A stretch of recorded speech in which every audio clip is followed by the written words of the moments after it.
Welcome back to this episode of Paint Society. Now in this episode today, we're going to be trying out Sagola's new mini series spray guns. We're going to be using it on one of the most difficult colors in the paint industry, NH797M, a notorious color that is very hard to match and is different on every single vehicle. We have very little to no blend room on this bumper cover, and we don't want to have to go into the fenders. So today on this episode, we're going to put to the test these spray guns and see, can we contain this color so we can still blend and get a great match for the customer.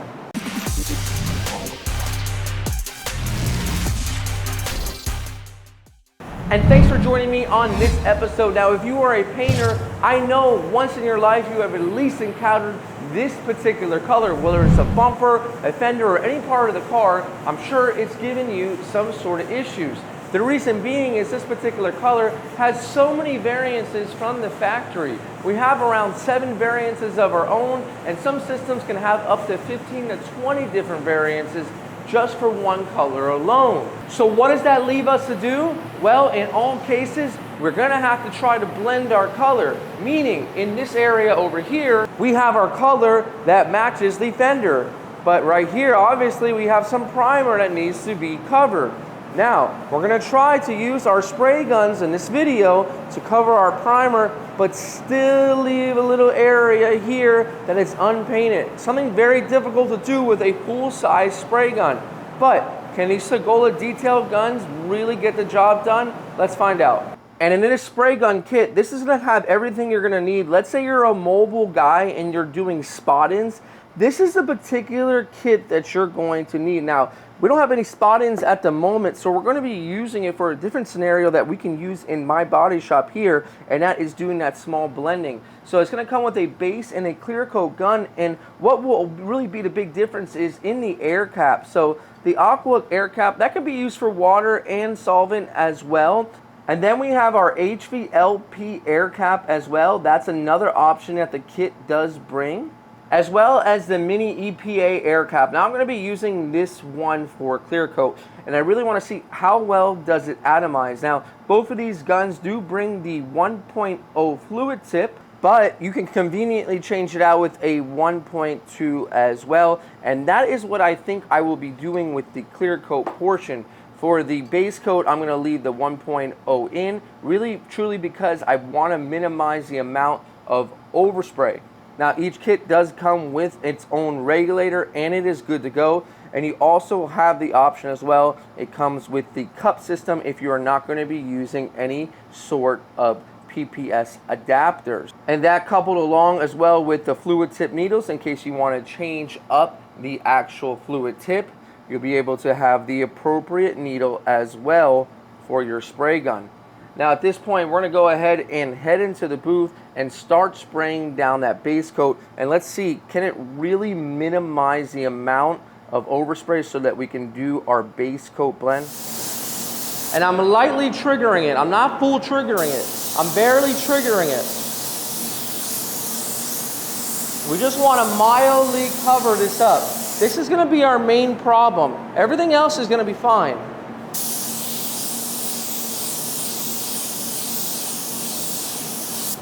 Let's let that sit for a little bit. Let's let it start to flash off. If we try to get everything in one shot, we're not going to be able to cover it, but this kind of has to create like a wall or barrier so that a new paint can land on top and then cover much better. We'll go ahead, and for this instance, we can really lay it on much quicker and wetter. So we'll go ahead and I'll open up my fluid just a little bit.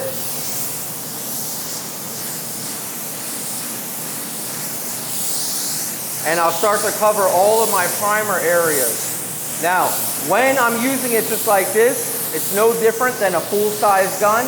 It's atomizing, it's putting down the paint just the way I would want.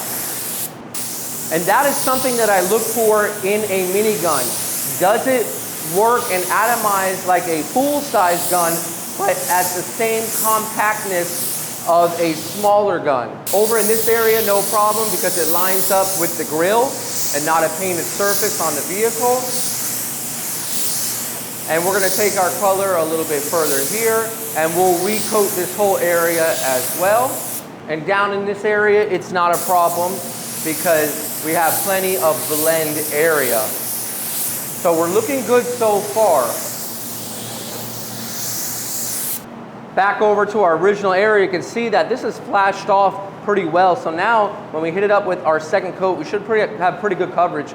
This area is still, although it looks like it's painted, that's the original because we're keeping it down.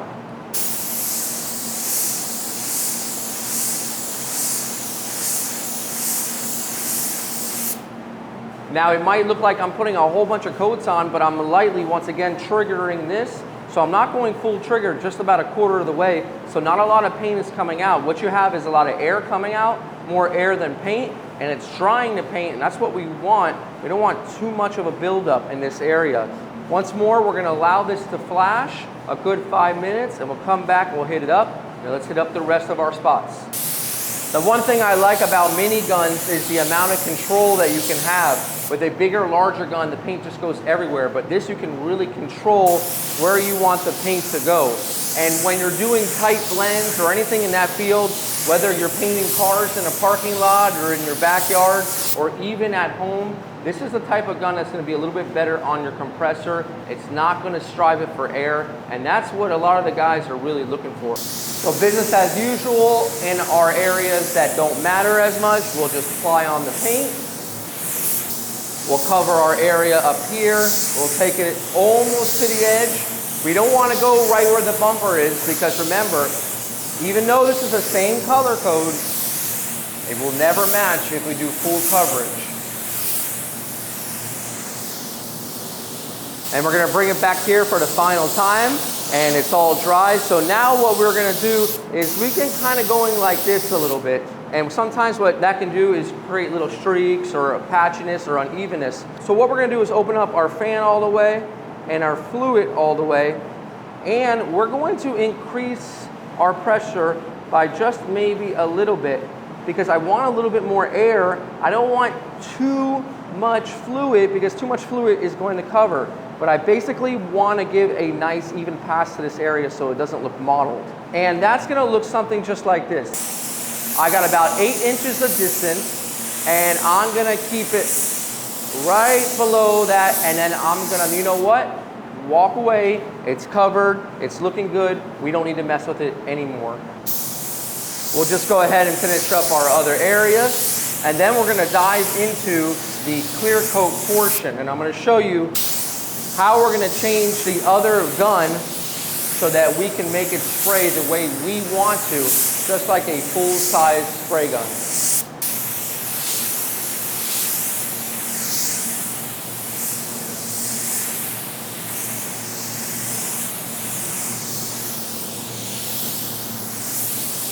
One thing you always want to do prior to clear coating, since we're not using a sealer, is you want to use a Astro light or sunlight or any type of light gun like this. I feel like Astro is one of the cheapest ones that they have, and check over it and make sure that it's covered. Honestly, in here, that's a little suspect. That needs like one more coat, which I will give it. And over in this area, it looks pretty covered. And I'm happy with the way that it's blending and it's matching. But with the lights on, it can be fooling, guys. It can show you, oh, you're good. Until you bring this outside into the direct sunlight, you notice that there's a big patch of primer under your base coat. Been there, done that, not fun. So I'll allow this to flash off a little bit, and then I'll spray one more light coat on that.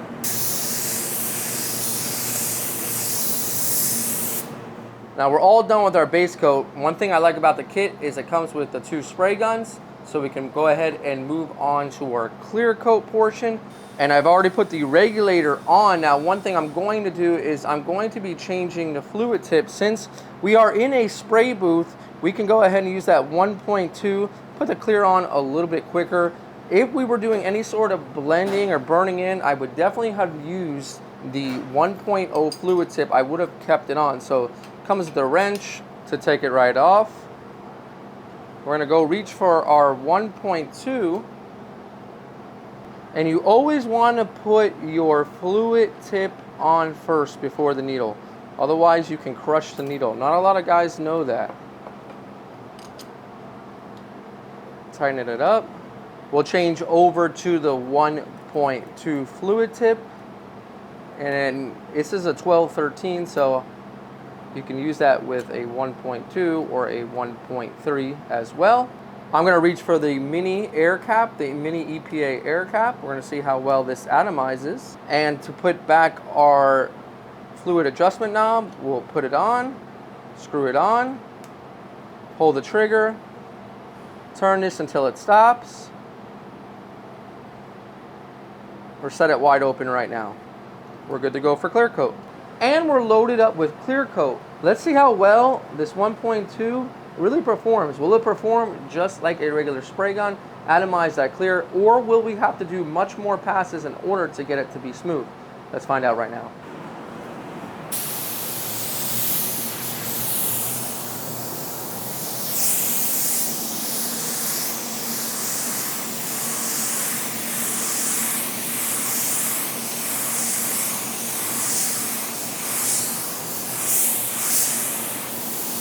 Wow, that's very good. Very good. So smooth.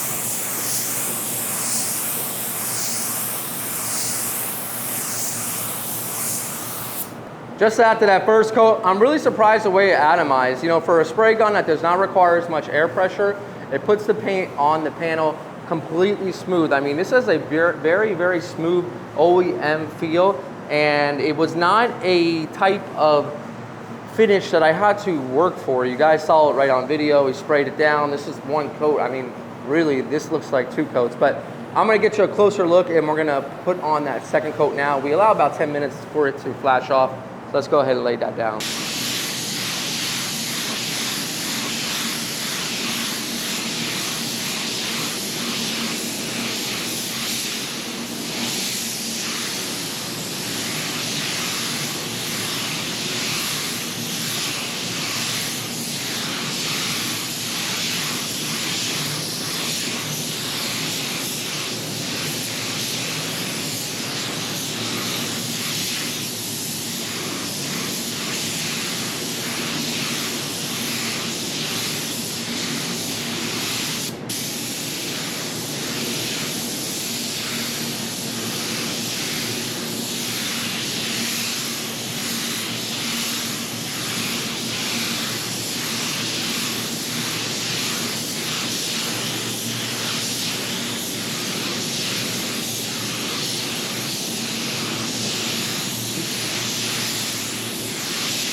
And here's the vehicle outside. You can see with our blending that we did over here in the corner that we have a very good color match considering exactly how many variants are in this system, and that the bumper cover itself really doesn't match a vehicle from factory, but we wanted to be able to preserve the color that the factory gave, which is a much redder than the rest of the car, which is much bluer. And I'm very, very happy that we were able to obtain that and blend within that small amount of area. Over on the driver's side, which we didn't have too much blending, we still have that factory match, which makes me really happy. Even for a used car, we want to try to do our very best work on.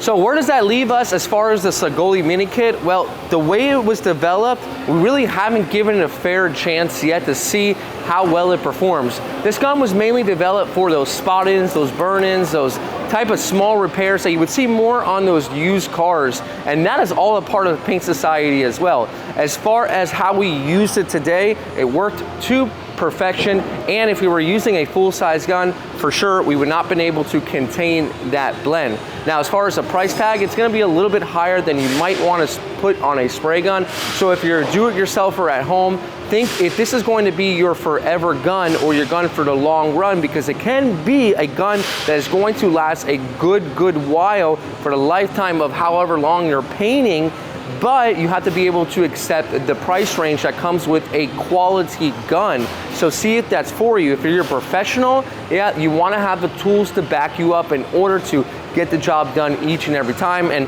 that's the results that we got here when it comes to working on this bumper cover, and we can't wait to use it on other jobs in the future. And guys, this is Brian from Paint Society reminding you, don't overthink it, it's just paint. I'll see you guys on the next episode.